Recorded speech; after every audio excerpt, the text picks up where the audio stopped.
بسم اللہ الرحمن الرحیم باب الیمین فی القتل والضرب وغیرہ۔ اس باب کے اندر قتل، مارنے یا اس کے علاوہ کچھ احکامات ذکر کیے جائیں گے جن کے بارے میں قسمیں اٹھائی جاتی ہیں۔ پہلا مسئلہ یہ ہے کہ ایک آدمی نے قسم کھائی ان ضربتک فعبدی حر، اگر میں نے آپ کو مارا بس میرا غلام آزاد ہے۔ تو یہ مارنے کا تعلق زندگی کے ساتھ ہوگا، زندگی میں مارے گا تو غلام آزاد ہوگا، اگر اس شخص کے مر جانے کے بعد تھپڑ مارا تو غلام آزاد نہیں ہوگا، کیونکہ مارنے کا مطلب ہے تکلیف دینا، اور تکلیف حیات میں حاصل ہوگی، مرنے کے بعد حاصل نہیں ہوگی۔ باقی جو قبر میں مردے کو رکھا جاتا ہے اس کو عذاب قبر محسوس ہوتا ہے، وہاں پر ایک کو زندگی دی جاتی ہے، اس زندگی کے ذریعے سے وہ عذاب قبر محسوس کرتا ہے۔ اور ویسے بھی وہ تو اخروی زندگی کے ساتھ تعلق ہے نا اس کا، وہ جیسی زندگی بھی ہو اس کا تعلق اس دنیاوی زندگی سے نہیں ہے، تو اس لیے اس نے چونکہ ضرب دینے کا ارادہ کیا ہے، دنیا کے اعتبار سے ضرب تب بنے گی جب زندگی میں ضرب دے گا، مرنے کے بعد دنیا کے لحاظ سے ضرب کی کوئی وقعت نہیں ہوگی، ٹھیک ہے۔ ایسے ہی ایک آدمی نے کہا اگر میں نے آپ کو کپڑا پہنایا تو میرا غلام آزاد ہے، تو کپڑا پہنانے سے مراد مالک بنانا ہوتا ہے، زندگی میں کسی اس کو مالک بنائے گا دے گا تو اپنی قسم میں حانث ہوگا، اگر مرنے کے بعد اس کو دیا تو قسم میں حانث نہیں ہوگا، کیونکہ میت کو مالک بنانا ممکن نہیں ہے۔ ہاں اگر اس نے کہا کہ ایسے ہی کفارے کے اندر ہے، کفارے میں جیسے کپڑا دیا جاتا ہے وہ بھی زندہ کو دینا پڑتا ہے، اگر مردہ کو دیا کفارے میں کپڑا تو اپنے قسم اس کا کفارہ مکمل نہیں ہوگا۔ ہاں الا یہ کہ وہ کہتا ہے میں نے جو کہا نا میں کپڑا پہنایا آپ کو میرا غلام آزاد ہے، میری مراد ہے سطر پوشی، آپ کی سطر کو ڈھانپا تو میرا غلام آزاد ہے، اگر یہ مراد لیتا ہے پھر اگر مردے کو بھی کپڑا دیتا ہے تو سطر تو ڈھانپا جائے گا اس کا بھی، تو اپنے قسم میں حانث ہو جائے گا۔ لیکن اگر نیت کرے، نیت کے بغیر کیا مراد ہوگا؟ مالک بنانا، اور مالک بنانا کس کو ہوتا ہے؟ زندہ انسان کو، مردے کو مالک بنانا ممکن نہیں ہے۔ ہاں اگر فارسی میں لفظ بولا اس نے تو فارسی میں مطلقاً اس کا مطلب پہننا ہی ہوتا ہے، مالک بنانا نہیں ہوتا، وہاں پھر چاہے مردے کو دے دے چاہے زندہ کو دے دے، بہرحال پہننا دونوں کے لیے ہوگا، اس لیے فارسی کے اعتبار سے دونوں صورتوں میں وہ اپنے قسم میں حانث ہو جائے گا۔ وَقَذَلْ كَلَامَ الدُّخُولِ، ایسے ہی ایک آدمی نے قسم اٹھائے کہ اگر میں نے آپ سے بات کی نا میرا غلام آزاد ہے، تو بات کا تعلق کلام کا مطلب ہے سمجھانا اپنی بات کو، اور سمجھانا ایک زندہ انسان کو ہوتا ہے، مردے کو بات سمجھائی نہیں جا سکتی ہے، اس لیے زندہ سے کلام کرے گا تو حانث ہوگا، اس کے مرنے کے بعد کلام کیا تو حانث نہیں ہوگا۔ ایسے اس نے کہا اگر میں آپ کے پاس داخل ہوا تو میرا غلام آزاد ہے، پھر کیا ہوا؟ اس کی زندگی میں داخل نہیں ہوا، اس کے مرنے کے بعد اس کے پاس چلا گیا، تو فرمایا یہ داخل کا مطلب ہوتا ہے، داخل ہونے کا مطلب ہوتا ہے زیارت کرنا۔ اب زندگی میں تو زیارت ہوتی ہے، مرنے کے بعد زیارت نہیں ہوتی، مرنے کے بعد قبر کی زیارت ہوتی ہے، اس انسان کی زیارت نہیں ہوتی، اس لیے اگر مرنے کے بعد اس پر داخل ہوا تو اپنی قسم میں حانث نہیں ہوگا۔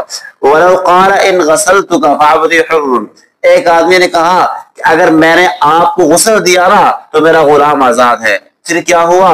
زندگی میں غسل تو نہیں دیا، اس آدمی کے مرنے کے بعد غسل دیا تو اپنے قسم میں حانث ہو جائے گا، اس لیے کہ غسل کا مطلب ہے اسالہ، پانی بہانا، اگلے کو پاک کرنا، اور جس طرح زندہ کو پاک کیا جاتا ہے اس کو پانی بہایا جاتا ہے، مردہ کو بھی پانی بہا کر اس کو پاک کیا جاتا ہے، اس لیے اگر مرنے کے بعد غسل دیا تو قسم میں کیا ہو جائے گا؟ حارث ہو جائے گا۔ وَمَنْ حَلَفَ لَا يَغْرِبُ امْرَأَتَهُ، ایک آدمی نے قسم اٹھائی کہ اپنی بیوی کو مارے گا نہیں، پھر کیا ہوا؟ اس نے اس کے بال کو کھینچا، بالوں کو کھینچا، گلا دبایا، یا اس کو وہ دانتوں سے کاٹا، تو فرمایا یہ حانث ہو جائے گا، اس لیے کہ مارنے کا مطلب ہوتا ہے پیر صاحب، مارنے کا مطلب ہے تکلیف دینا، اور تکلیف جس طرح مارنے سے ہے، بال کھینچنے سے بھی ہے، گلا دبانے سے بھی ہے، اور دانتوں سے کاٹنے سے بھی ہے، لیکن یہ تب ہے قسم میں حانث ہو ان چیزوں سے جب یہ بال کھینچنا یا گلا دبانا یا اس کا دانتوں سے کاٹنا غصے کی حالت میں ہو، لیکن اگر پیار محبت میں ایسا کر رہے ہیں تو پھر اپنے قسم میں حانث نہیں ہوگا، کیونکہ اب یہ مارنا شمار نہیں ہوگا۔ ومن قال ان لم اقتل فلانا، ایک آدمی نے قسم اٹھائی اگر میں نے فلانے کو قتل نہ کیا تو میری بیوی کو طلاق ہے، اور جس کا یہ نام لے رہا ہے نا وہ اس وقت مرا ہوا ہے اور یہ جانتا بھی ہے کہ جس کو مارنے کی میں بات کر رہا ہوں اس وقت مردہ ہے، تو فرمایا اپنے قسم میں حانث ہو جائے گا۔ کیوں؟ اس لیے کہ ممکن ہے اللہ اس کو زندگی دے دے، وہ زندہ ہو جائے، پھر اس کو مارنے پر قادر ہو جائے، تو قسم کو پورا کرنا متصور تو ہے، زندگی مل جائے، اس لیے حانث ہو جائے گا۔ لیکن چونکہ عادت نہیں ہے اس لیے یہ فوراً حانث ہوگا، وقت نہیں دیا جائے گا بھئی انتظار کرو زندہ ہوگا یا نہیں ہوگا، زندہ ہوگا تو مار لینا، پھر نہ ہوا تو پھر قسم نہیں۔ چونکہ متصور ہے زندہ ہونا اس لیے قسم اس کی پڑ جائے گی، لیکن چونکہ عادت نہیں ہے اس لیے فوراً حانث ہو جائے گا۔ بات سمجھ میں آ گئی؟ وَإِن لَّمْ يَعْلَمْ، ہاں اگر اس نے کہا کہ اگر میں نے فلانے کو قتل نہ کیا میری بیوی کو طلاق ہے اور فلانا مرا ہوا ہے، تو کس کو پتہ نہیں ہے، تو یہ اپنے قسم میں حارث نہیں ہوگا، کیونکہ اس قسم کا اب مطلب یہ بن رہا ہے اگر وہ زندہ ہے جو میں قتل کروں اس کو، علم نہیں ہے نا، تو اس کا کلام گفتگو عرف بتا رہا ہے اس کی قسم کا مطلب یہ ہے کہ وہ زندہ ہوا اور میں قتل کروں گا، تو جو کہ زندہ نہیں ہے اس لیے اپنے قسم میں حارث نہیں ہوگا۔ اور فرمائے مسئلہ اختلافی ہے، مسئلہ کوز کی طرح، وہ پانی گلاس میں تھا یا نہیں مجھے گزرا ہے، وہاں پر تو یہ تھا نا پانی موجود ہے یا نہیں ہے، تب اختلاف ہوا تھا، پانی موجود ہوگا تو حضرات طرفین کے نزدیک وہ حانث ہو رہا تھا، پانی موجود نہیں تو حانث نہیں ہو رہا تھا، لیکن امام ابو یوسف کے نزدیک ہر حال میں حانث ہو رہا تھا۔ وہاں پانی کے موجود عدم موجودگی کا مسئلہ تھا اور یہاں علم عدم علم کا مسئلہ ہے، اختلاف وہی ہے جو مسئلہ کوز میں کیا ہو چکا، گزر چکا۔ بات سمجھ میں آ گئی؟ باب الیمین فی تقاضی الدراہم، باب کتاب الایمان کا آخری باب، اس باب کے اندر دراہم وغیرہ کے بارے میں قسمیں اٹھانے کی ذکر ہوگا، ٹھیک ہے، دراہم کے متعلق قسمیں کھائے گا۔ پہلا مسئلہ یہ ہے کہ ومن حلف لیقضین دینہ الی قریب، ایک آدمی نے کہا اللہ کی قسم میں اس کا دین زمانہ قریب میں ادا کروں گا، تو قریب زمانے کا اطلاق 1 ماہ سے کم کا مدت پر ہوتا ہے، اگر 1 ماہ سے کم کا مدت میں ادا کر دیا تو ٹھیک، ورنہ اپنے قسم میں کیا ہو جائے گا، حانث ہو جائے گا۔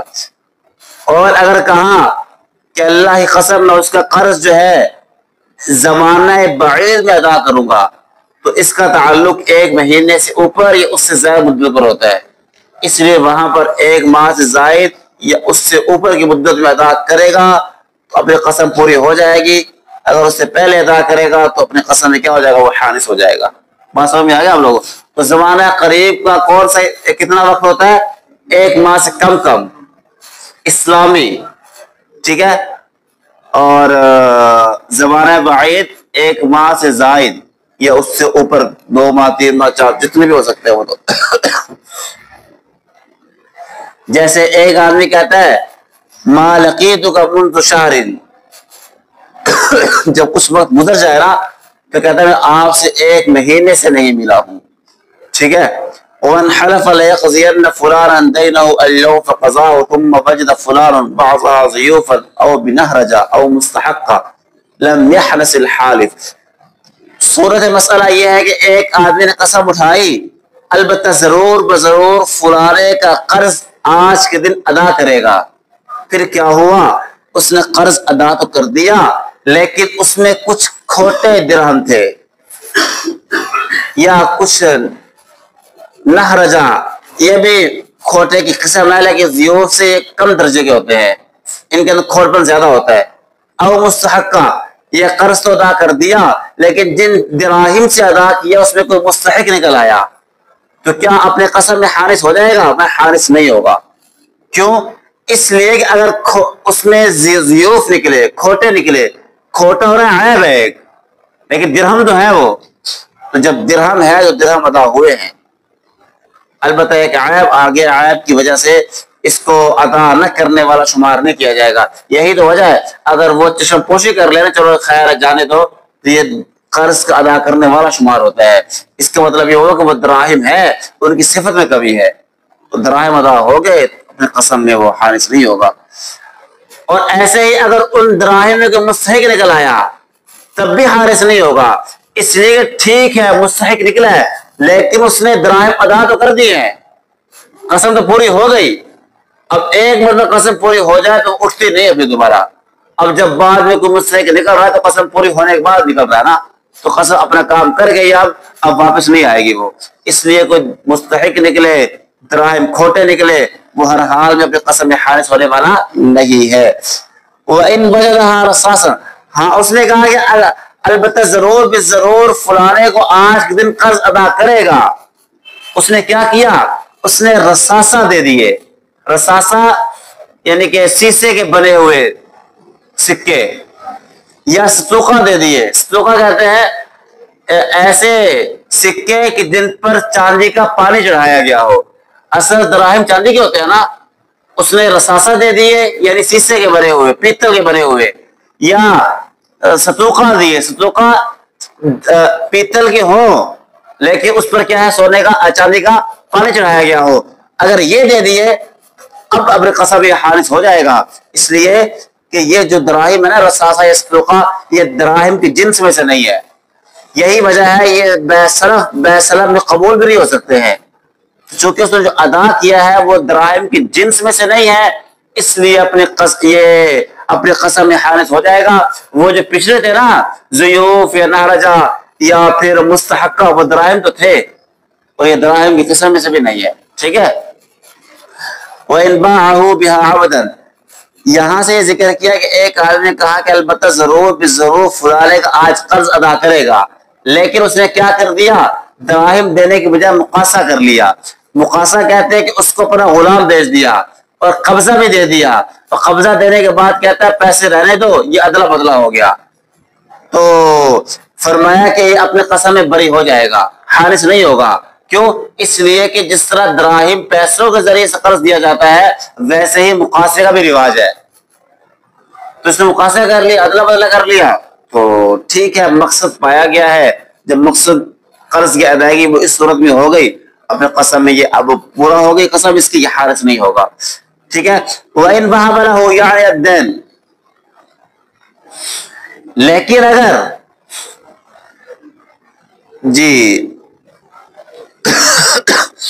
اس نے دراہم دین جو ہے ہبہ کر دیا تو فرمایا اپنے قسم میں اس کی قسم پوری نہیں ہوئی، کیونکہ ہبہ کرنے کی وجہ سے یہ مقاصہ نہیں ہوا، اور مقاصہ کے لیے ضروری تھا کہ ادلا بدلا ہوتا، اور ہبہ میں ادلا بدلا نہیں ہوتا. چونکہ یہ ہبہ ہوئے ہیں اس لیے ہبہ کے اندر جو ہے دین کو ساخت کیا جاتا ہے اور ادلے بدلے میں دین کو دیا جاتا ہے، تو دینا اور ساخت کرنے میں تضاد ہے.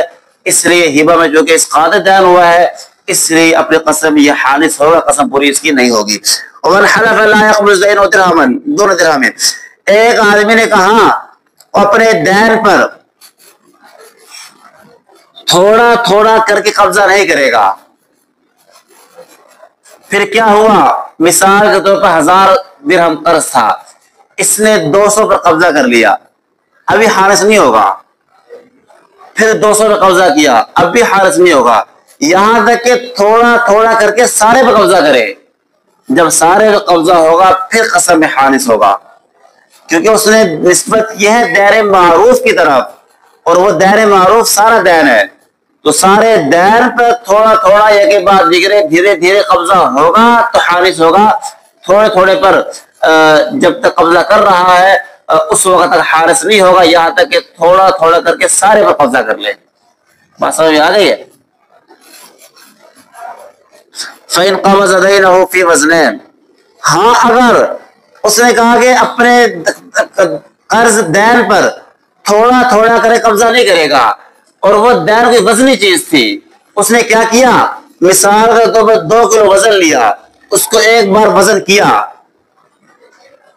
ٹھیک ہے، پھر دوسرے 2 کلو کو وزن کیا، لیکن درمیان میں اس نے اور کام نہیں کیا، صرف وزن کرنے میں لگا رہا، تو یہ 2 مستقل وزن شمار نہیں ہوں گے بلکہ ایک ہی وزن شمار ہوگا. کیونکہ بس اوقات چیز زیادہ ہوتی ہے، ایک دفعہ میں وزن ہو نہیں سکتی ہے، تو اس لیے یہ متفرق وزن شمار نہیں ہوں گے. متفرق وزنوں کے لیے ضروری ہے کہ ایک مرتبہ وزن کرے، پھر اور کام میں لگ جائے، کسی اور کام میں پھر آئے، پھر اور وزن کرے. یہ دو متفرق وزن شمار ہوں گے. اگر ایک ہی دفعہ بیٹھا اور کچھ وزن کیا پھر فوراً دوسرا وزن کیا تو یہ متفرق وزن شمار نہیں ہوگا، بلکہ ایک وزن شمار ہوگا. اس کی وجہ سے اس کو متفرقات وزن کرنے والا شمار نہیں کیا جائے گا. متفرقات وزن کے لیے ضروری ہے کہ ہر دو وزنوں کے درمیان عامل آخر پایا جائے. بات سمجھ میں آ گئی ہے جی. ومن قال ان کان لی الا 100، ایک آدمی نے کہا اگر میرے لیے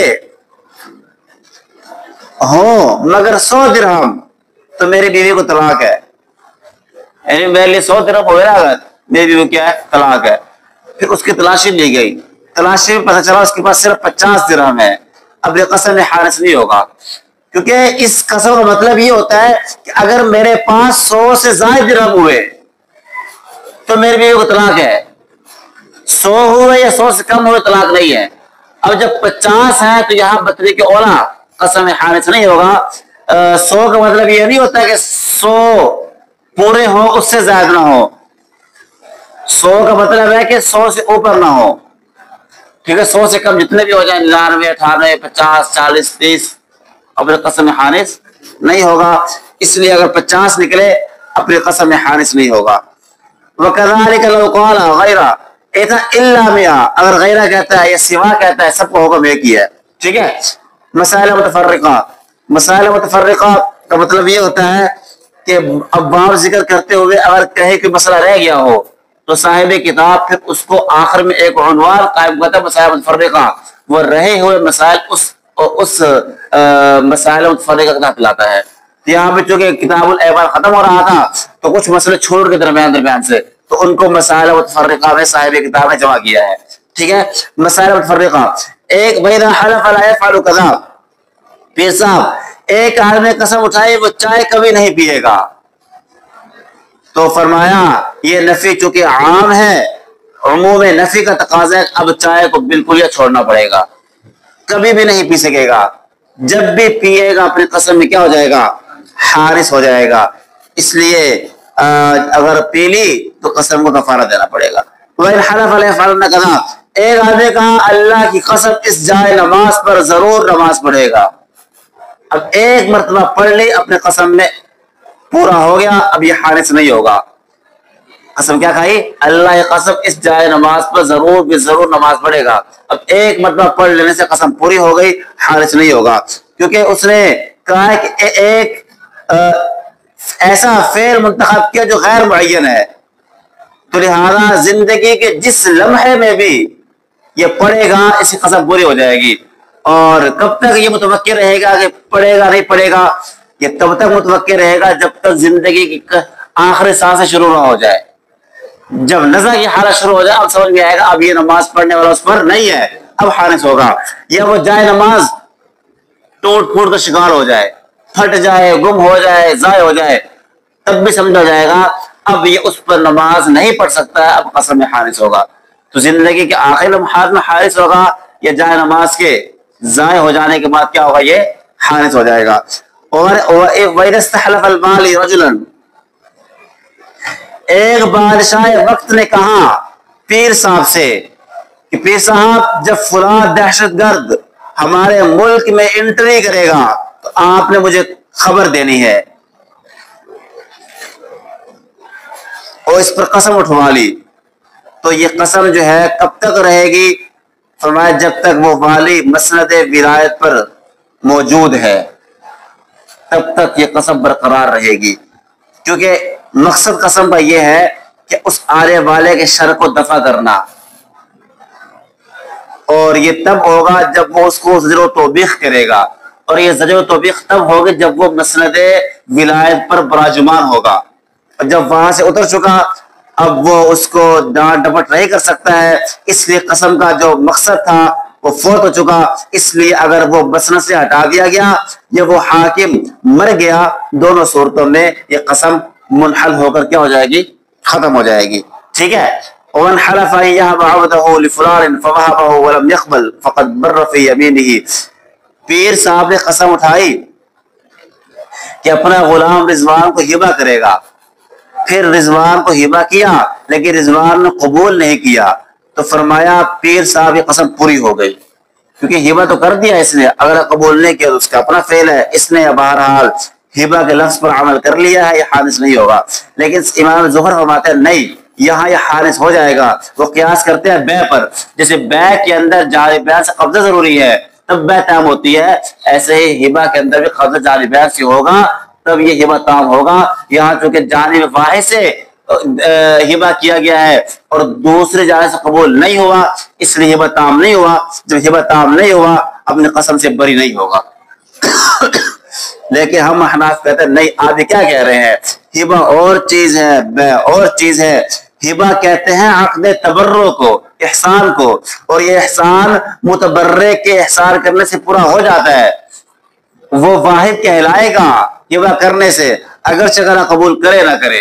اور دوسری بات یہ ہے ہبہ کے اندر یہ فراخ دلی اور جو ہے اس کے اندر وسعت کی جاتی ہے، اور یہ وسعت کی فراخ دلی اس کرنے والے پر تام ہوتی ہے، اگلے کا اس وسعت کو قبول کرنا، ایکسپٹ کرنا کوئی لازمی نہیں ہوتا ہے۔ جبکہ بے کا معاملہ کچھ اور ہے، یہ معاوضہ ہے، اور عقد معاوضہ میں جانبین سے جو ہے معاملہ طے ہوتا ہے، وہاں جانبین سے فعل پایا جائے گا تو بے تام ہوگی۔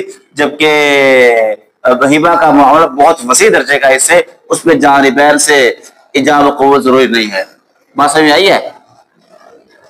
ومن حلف لا يشم ريحانا، ایک آدمی نے قسم اٹھائی پیر صاحب نے کہ وہ ریحان کو نہیں سونگے گا، پھر اس نے گلاب کو پھول سونگا، یہ یاسمین کلی سونگی تو یہ حانث نہیں ہوگا، اس لیے ریحان اس پھول کہتے ہیں جس کی ڈنڈی نہ ہو، اور گلاب کے پھول کی یا کلی کے پھول کی کیا ہوتی ہے، ڈنڈی پیچھے سے ہوتی ہے، اس لیے حانث نہیں ہوگا۔ ومن حلف لا يشتري، ایک آدمی قسم اٹھائی کہ گل بنفشہ نہیں خریدے گا، اس نے کوئی نیت نہیں کی، اس نے تیل مراد ہے یا اس کی ڈنڈی مراد ہے، پتیاں مراد ہے، پتے مراد ہے، کچھ نیت نہیں کی، تو فرمایا عرف کا اعتبار ہوگا، اور عرف کے اندر اس سے مراد تیل ہوتا ہے، اس لیے تیل مراد ہوگا، تیل خریدے گا تو حارث ہوگا ورنہ حارث نہیں ہوگا۔ یہی وجہ ہے تیل کی خریدنے والے کہتے ہیں بائع